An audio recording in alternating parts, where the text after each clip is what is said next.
அனைவருக்கும் வணக்கம். ஞானபிதா பாரம்பரிய மூலிகை மருத்துவத்தின் சார்பாக இப்போ நம்ம பிரஷர் சம்மந்தப்பட்டது நம்ம பார்த்துக்கிட்டு இருக்கோம்.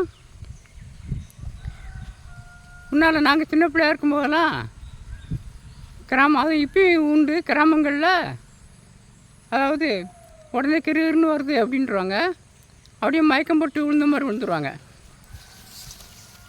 உடனே அவசரத்துக்கு என்ன செய்வாங்க அப்படின்னா, இஞ்சி சாறு, எலுமிச்சம்பழம், தேன் அல்லது கருப்பட்டி அல்லது நாட்டு சக்கரை சேர்த்து கொஞ்சம் கொடுத்தோம்னா கொஞ்சம் நேரத்தில் அந்த மயக்கம்லாம் சரியாயிடும்.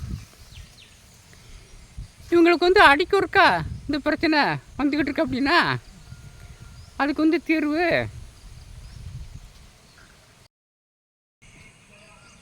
பச்சையா, அதாவது பச்சை கொத்தமல்லி விதை, முசுமுசுக்காய் இலை, கொஞ்சம் இஞ்சி சாறு. நம்ம இஞ்சி சாறு எடுக்கும்போது கொஞ்சம் கவனமாக இருக்கணும். இஞ்சி நல்லா தொலி உரித்து நல்லா தட்டி கொஞ்சம் சாறு எடுத்து கொஞ்சம் நேரம் வச்சுட்டோம் அப்படின்னா அந்த தெளிவு மட்டும் மேலே இருக்கும், கீழே உடஞ்சிருக்குது தான் விஷம். அந்த தெளிவு மட்டும் எடுத்து இந்த மூணையும் கலந்து கொஞ்சம் சர்க்கரை சேர்த்து கொடுத்துடணும். இப்படியே 3 நாளைக்கு தொடர்ந்து நம்ம கொடுத்துட்டோம் அப்படின்னா அந்த கிருகிருப்பு எல்லாமே மாறிடும். கிராமங்களில் அது சைத்தியம் அப்படிம்பாங்க. அதனால் 3 நாள் தொடர்ந்து சாப்பிடலாம், கூட 2 நாள் சாப்பிடலாம். அதனால் அப்படி சாப்பிடும்போது அவங்களுக்கு நிரந்தர ஒரு தீர்வு கிடைக்கும். அப்படி வரவங்களுக்கு அப்புறம் பார்த்திங்கன்னா பித்த உடம்பாக இருக்கும். அவங்க நம்ம அடிக்கொருக்கா கொத்தமல்லி விதையை நல்லா வறுத்து கொஞ்சம் புளி சேர்த்து நம்ம துவையல் அடிக்கொருக்கா நம்ம சேர்த்துட்டே வரணும். அப்படி அடிக்கொருக்கா சேர்த்துட்டு வரும்போது அவங்களுக்கு என்ன சாப்பிட்டாலும் ஒன்றும் பாதிக்காது. இல்லை அப்படின்னா கொஞ்சம் எண்ணெய் பலகாரம் சாப்பிட்டாங்கன்னா உடனே அவங்களுக்கு அந்த கிருகிருப்பு இந்த மயக்கமெல்லாம் வந்துடும். அது கீமோகுளோபின் குறையா இருந்துச்சுன்னா, ரத்தத்தின் அளவு குறையா இருந்துச்சுன்னா அவங்களுக்கு கீழே குனிஞ்சிட்டு மேலே நிமிந்தாலேயே இந்த கண்டை கட்டிட்டு கிருகிருன்னு வரும். ஒரு பஸ்ஸில் ஏதோ போகும்போது மேலே கையை பிடிச்சிட்டு போனாங்கன்னா இந்த கை கீழே விடும்போது கை உடனே மரத்து போன மாதிரி வரும். உட்காந்துருக்கும்போது கெண்டை பிடிச்சி இழுக்க மாதிரி அதை கெண்டை பிடிச்சிக்கலுன்னு சொல்லுவாங்க. ஒரு கை கால் குறைச்சி வச்சு வரும். அப்படி உள்ளவங்களுக்கும் உடனே இந்த ப்ரெஷர் உண்டாகும்.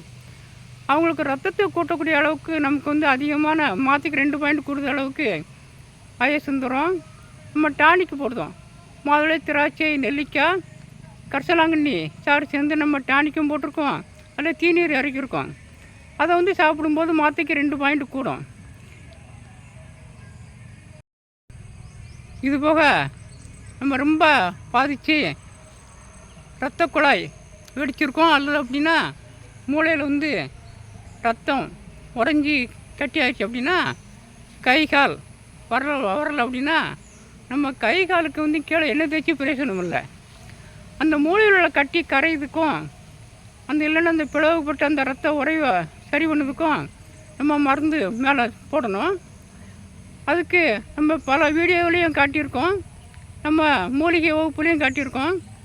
விரிசு வரட்டி இலை, அதாவது தரைப்புகை இலை, அந்த இலையை நம்ம கொஞ்சம் கடுகு சேர்த்து அரைச்சி தலையில் 10 போட்டுக்கிட்டு இந்த மூளைக்குன்னு சொல்லி லிங்க சுந்தரம் போட்டிருக்கோம். அது மூளையை பிடிச்சி நல்லா வேலை செஞ்சு நரம்பு சம்மந்தப்பட்டது பூரா வேலை செய்யும். அந்த லிங்க சுந்தரம் சாப்பிட்டுக்கிட்டு வர்மத்தையெல்லாம் தேய்ச்சி நம்ம விராலி இலையில் குளிக்க வச்சோம்னா ஒரு நல்ல முன்னேற்றம் இருக்கும். கைகால் வராமல் எவ்வளோ செயலிழந்திருந்தாலும் சரி, அவங்களுக்கு இந்த முறைப்படி செய்யும்போது 3 மத்தியில் முழுசும் குணமாயிரும். அதனால் இது போன்ற நிறையா பதிவுகள் நம்ம போட போகிறோம். இனிமேல் எந்தெந்த நோய் எதுக்கு வருது அப்படிங்கிறத விவரித்து நம்ம சொல்லிக்கிட்டு நம்ம மருந்து சொல்ல போகிறோம். நம்முடைய பதிவை பார்த்துட்டே வாங்க, நம்ம சேனல் பதிவு பார்த்துட்டே வாங்க. நன்றி, வணக்கம்.